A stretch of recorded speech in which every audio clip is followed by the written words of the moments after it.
নাহমাদুহু ওয়া নুসাল্লি আলা রাসূলিহিল কারীম। মাননীয় স্পিকার, আপনাকে ধন্যবাদ। এদেশের প্রতি বিএনপি জামাতের উভয় দলেরই কম বেশি অনেক অবদান আছে। শহীদ প্রেসিডেন্ট জিয়া ৭৫ পরবর্তীতে দ্বিধারা জাতিকে বহুদলীয় গণতন্ত্রের পথ দেখিয়েছেন। অধ্যাপক গোলাম আজম ৮৪ সালে কেয়ারটেকার সরকার জাতিকে কেয়ারটেকার সরকারের দিগন্ত দেখিয়েছেন। যে কেয়ারটেকার সরকার সেখান থেকে আজ পর্যন্ত এই কত ৮৪ থেকে এই পর্যন্ত এই জাতিকে পথ দেখাচ্ছে, এখনো পথের উপরে রেখেছে। জামাত ৯১ সনে নিঃস্বার্থভাবে ৫ বছরের জন্য বিএনপিকে সরকার গঠনে সহযোগিতা করেছে, একেবারে নিঃস্বার্থভাবে। সরকার কেয়ারটেকার পদ্ধতিকে পরিত্যাগ করলে জামাত দৃঢ়তার সাথে সর্বস্ব ক্ষতি স্বীকার করে সরকারকে সঠিক পথে আনতে চেষ্টা করেছে।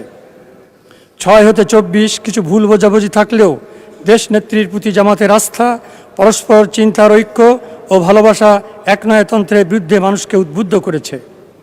বীর তরুণদের প্রাণ উৎসর্গ করতে সাহসী করেছে, জাতির সূর্য সন্তানদের বিজয়ী হতে সাহায্য করেছে।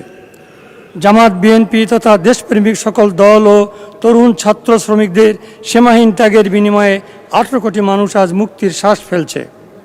জনগণের সে বিজয়ের ফসল আজকের এই মহান সংসদ। এটি বিএনপি বা জামাতের বিজয় নয়, বরং জনগণের বিজয়। বিএনপি জামাত তথা গণতান্ত্রিক ইসলামী শক্তিকে দেওয়া মহান আল্লাহর একটি সুযোগ, আবার পরীক্ষাও বটে। দীর্ঘ এ সংগ্রামে শাহাদাত বরণকারী নেতৃবৃন্দের প্রতি শ্রদ্ধা নিবেদনের পাশাপাশি বর্তমানে মাননীয় প্রধানমন্ত্রী ও মাননীয় বিরোধী দলের নেতাকে সবটুকু শ্রদ্ধা নিবেদন করছি। তাদের উভয়ের মেধা, ধৈর্য, ত্যাগ ও নেতৃত্বের কৌশলে আজকের এই পরিবর্তন। গতকালের বিতর্কে তাদের উদার ভূমিকা এক নবদিগন্তের উন্মেষ ঘটিয়েছে। আমার দৃঢ় বিশ্বাস তারা উভয়ে সফল হবেন। আবেগ, উত্তেজনা ও সংকটে অনেকে বিহ্বল হলেও তারা দুজন গণতন্ত্র, মানবতা ও ন্যায় বিচারের ক্ষেত্রে হিমাদ্রি সম অটল থাকবেন। জামাত বিএনপিকে একসাথে কাজ করতে হবে। আদর্শিক ভিন্নতা থাকলেও দেশ ও জাতির কল্যাণে গণতান্ত্রিক পদ্ধতিতে ঐক্যবদ্ধভাবে কাজ করা যায়। আধুনিক অনেক রাষ্ট্রে এর উদাহরণ আছে।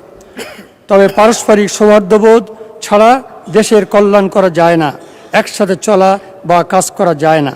মাননীয় স্পিকার, আপনি বীর বিক্রম। আমার এলাকার বেনাপোলের একটি গ্রাম কাগজপুকুরে আপনি ১ মাস ধরে রক্ত আর ঘাম ঝরিয়েছেন। মাননীয় স্পিকার, আপনাকে ধন্যবাদ জানাই। প্রতিটি মানুষ চায় সুন্দর সমৃদ্ধ একটি জীবন, কিন্তু আমাদের প্রত্যাশা প্রাপ্তির মাঝে শূন্যতা অনেক। এ সুন্দর পৃথিবী যিনি সৃষ্টি করেছেন, যার অনুগ্রহে আমাদের জীবন, তার প্রতি ভক্তি ও তার বিধানের আনুগত্যেই পারে আমাদের সার্বিক জীবনকে সুশৃঙ্খল, সুন্দর, সমৃদ্ধ, সফল করতে। আল্লাহ তাআলা বলেন সূরা আরাফের ৯৬ নম্বর আয়াত, ওয়ালাউ আন্না আহলাল কুরআ আমানু ওয়াত্তাকাউ লাফাতাহনা আলাইহিম বারাকাতিম মিনাস সামাই ওয়াল আরদ। যদি কোনো দেশ, কোনো জাতি আল্লাহর বিধানকে, আল্লাহর ভয়কে অন্তরে গ্রহণ করে, আমি তাদের জীবনকে, তাদের দেশকে, দেশের জন্য জমিন ও আসমানের সকল বরকতের দরজা খুলে দেই। মাননীয় স্পিকার, এর অর্থ হলো আমাদের যতটুকু পানি দরকার ততটুকুই আল্লাহ পানি দেবেন, যে বায়ু দরকার সেই বায়ু দেবেন, যে মাটি দরকার সেই মাটিই দেবেন। আমাদের মানব জীবনে শান্তি শৃঙ্খলার জন্য যা দরকার তা দেবেন।